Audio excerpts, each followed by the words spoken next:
Excuse me. So today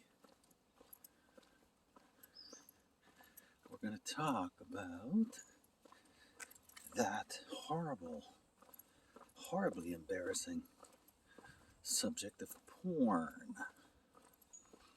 Porn is political. Now, why would I say that? Because of the effect that it has on the individual and the consequences that it has on the individual. Now, I recognize that nothing is simple in this world. It is a yin-yang reality where there is always good mixed in with the bad and always bad mixed in with the good. Since we ate of the tree of the knowledge of good and evil, that mixture has occurred. It makes it very difficult to discern, even if our intuition is functioning properly, very difficult to discern wickedness or goodness. It's all mixed. And because of that,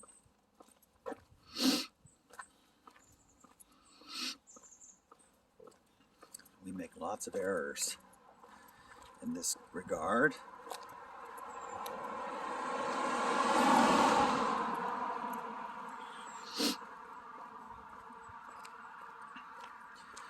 One of wickedness's chief strategies is to camouflage itself as good and thereby subvert us, trick us.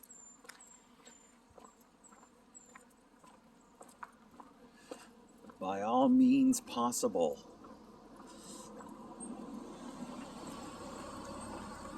If you can't be overcome by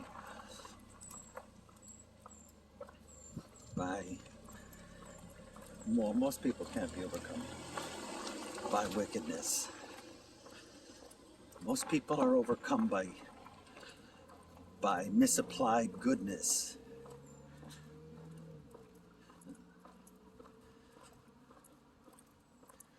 When Jesus was here,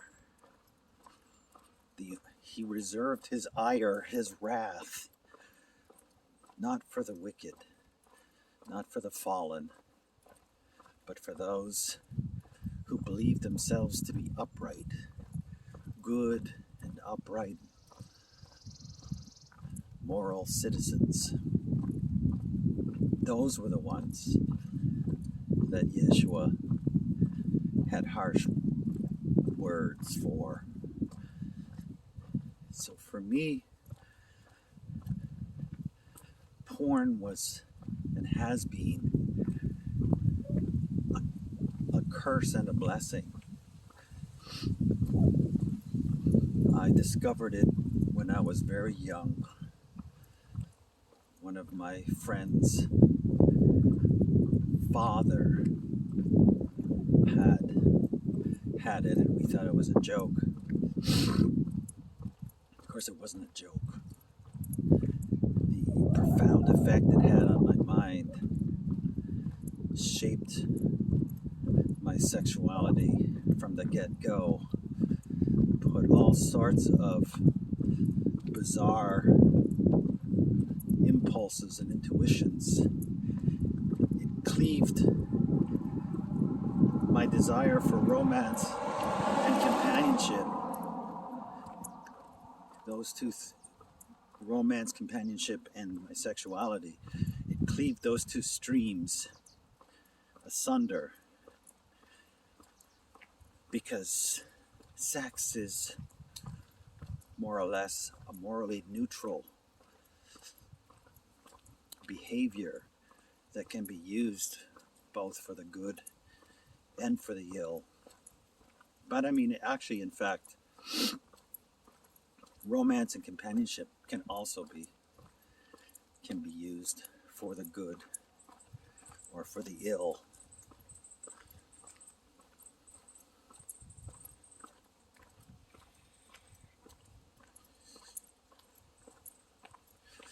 In my case, both have been used for good and for ill. So the porn, this was all unconscious because I was raised in a vacuum. I was raised in such an ignorant environment where I was neither allowed to have a voice, I wasn't even allowed to think of having a voice. I didn't even know to think. I just watched a video of this North Korean woman who escaped North Korea, and I found I had a great deal in common with what she was talking about growing up, not even having terms for such things as trauma, depression, anxiety, romance, freedom, things like this. I completely identified with that because, you see, in North Korea, those things weren't permitted to exist because those things were judgments. If those things existed, it would be a judgment against the communist paradise. And I guess likewise, when I was growing up, those things couldn't exist because if they did, they would be a judgment on the narcissistic family structure that I was birthed into. So they didn't exist.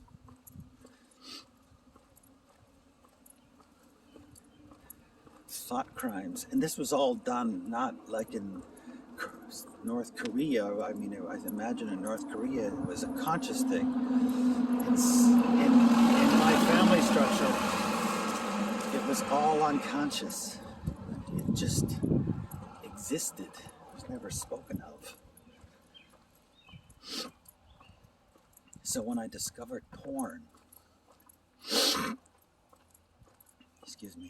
when I discovered porn, there was a helpful element to it, and that it gave me an outlet for something that I did not understand. I didn't know how to manage. I didn't know, because of the circumstance that I found myself in.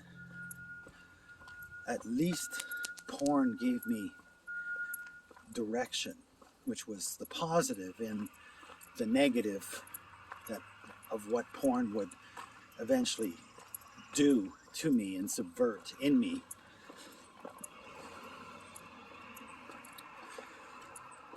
It started a split. While it gave me an outlet, it started a split. It started corrupting my sexual appetite. And it started to separate my yearning for companionship with my yearning for sexual expression within companionship. But at that time, of course, I knew nothing of either, outside of the fact that the Creator, in His mercy, had placed within me such a burning desire for companionship, female companionship, that I would eventually, from that burning, learn to seek freedom, and eventually, in fact, seek freedom from the burden of that companionship, because that companionship, the burning need for that companionship, while it was a blessing for the circumstance I found myself in, it became a curse as well.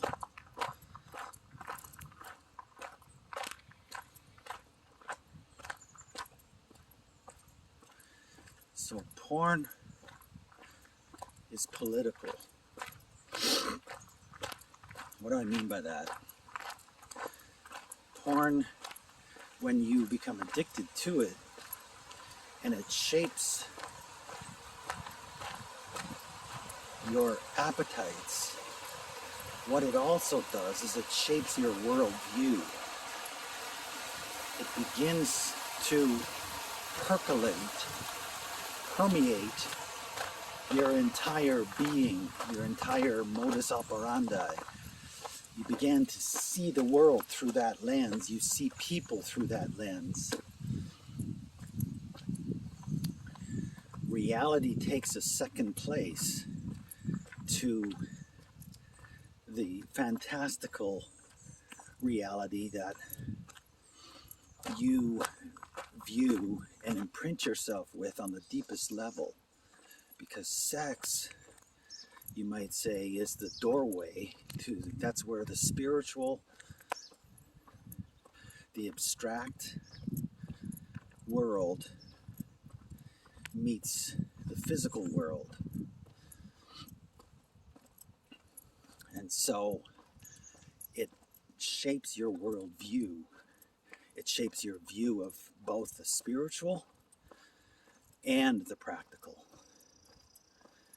And from that, you begin to subvert your reality, trying to fulfill the absurd, ridiculous suggestions that porn places in you. You undermine companionship, traditional familial ties. You sacrifice the people's well-being around you because the need to have that worldview expressed in reality dominates your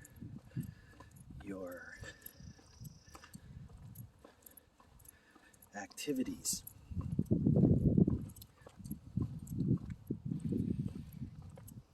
So rather than accepting the world on its terms, meeting the world on its terms, learning to become flexible, becoming all things to all men, as Paul said, you do the opposite.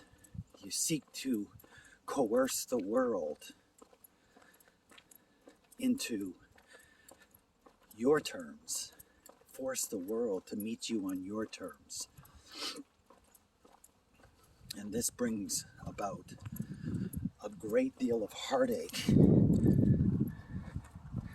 for everybody, yourself mostly, but also for all those closest to you.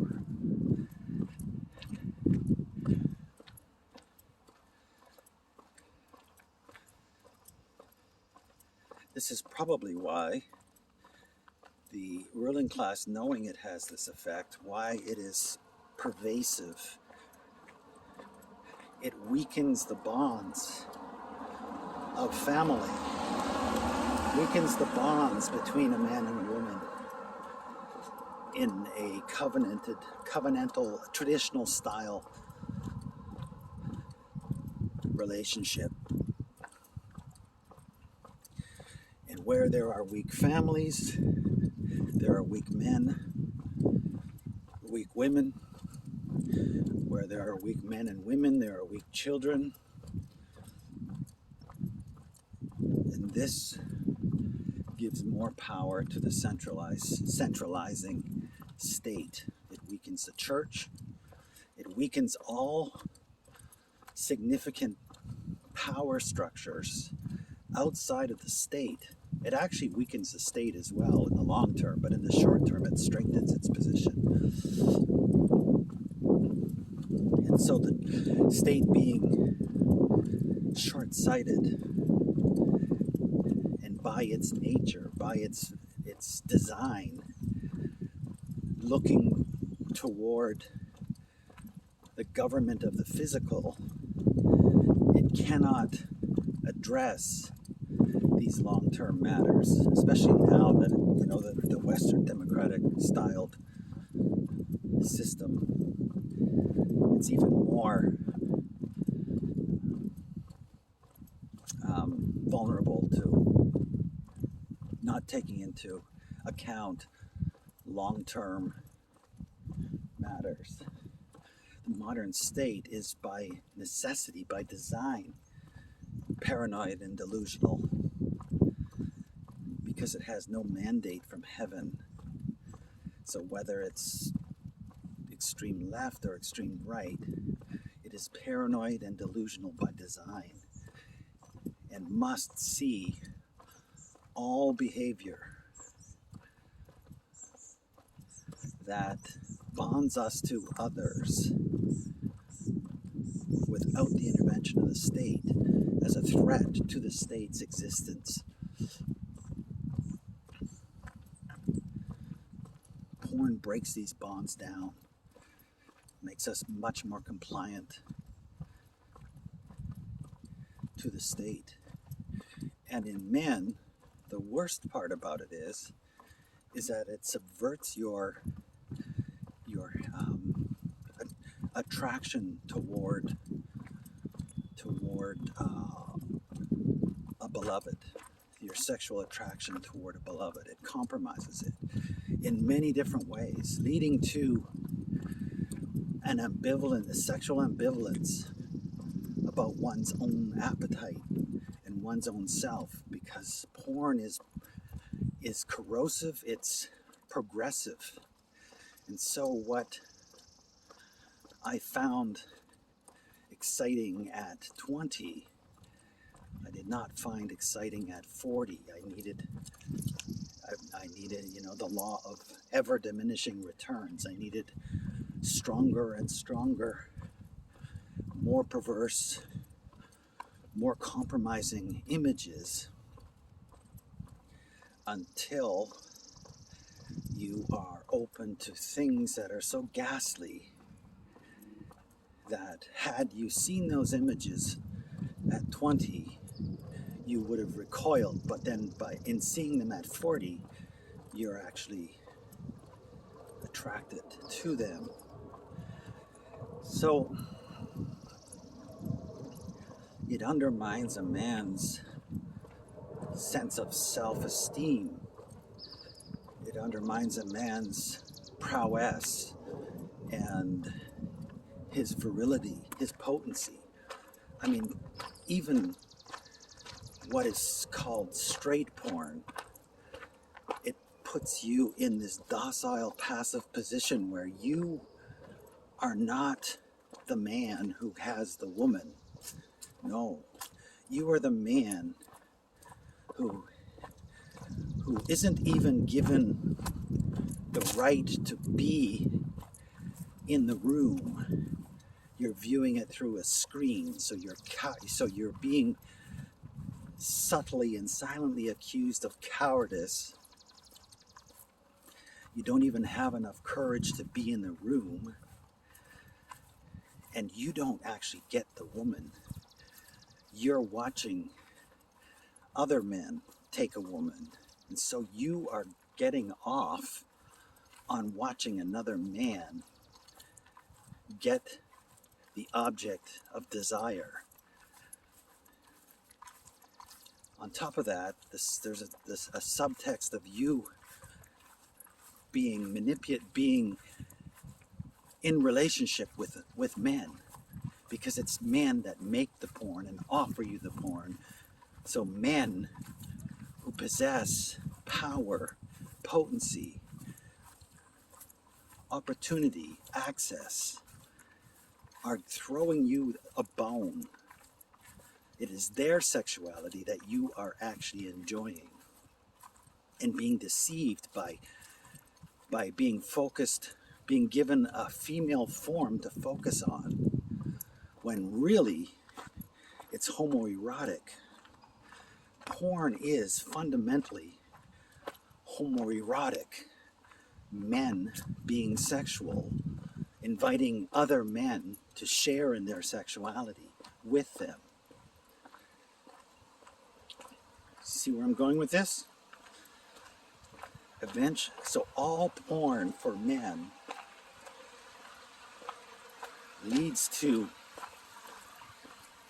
the inevitable, the undermining of natural attraction of natural attraction of a man towards a woman, and making his sexual impulses more and more ambivalent until perhaps he gives up women altogether and accepts the truth of what it is that he's been attracted to, which is male sexuality, male sexual expression, and accepting his diminished role, his passive,